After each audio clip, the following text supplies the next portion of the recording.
A lot of them go to good colleges, and yet they seem so stupid. Demonic, how the liberal mob is endangering America. It's going to be your 8th New York Times bestseller. Oh, I hope so. Oh, it totally is the best. Now, you got to explain, what do you mean by liberal mob? Well, I always suspected liberals were a mob. I spend a lot of time around them.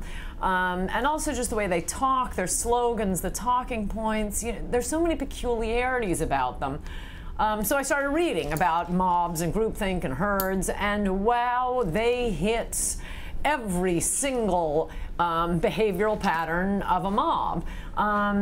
And now all these things I couldn't understand about liberals in the past, I understand now. And I consider myself something of an expert on liberals, but I could never, for example, understand how so many of them must do well when they're taking SAT tests, because a lot of them go to good colleges, and yet they seem so stupid.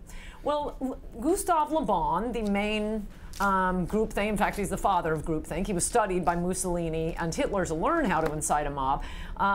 He says that even an educated man, even an intelligent man, in the presence of a crowd will seem to lose his intelligence, become simple-minded, will be unable to understand contradictions, that sort of thing. So you're diagnosing liberalism using a French psychologist. Yes, though he is, I mean, I read 1 million books on the topic, and his not only rings true, but he is considered the father, the one who came of groupthink. He figured out crowd psychology, and like I say, his book was written as a warning, but he was studied by Hitler and Mussolini to learn how to incite mobs. And, you know, as I say in the book, our liberals could have been his test subjects. Now, going through the book, what's interesting is we know liberals like to put themselves on the side of science and progress, but you made a very clever point that I certainly didn't think about till I read it. I want to read it to you. You said the only traditions liberals are eager to smash are moral and sexual ones, such as monogamy and protecting the unborn.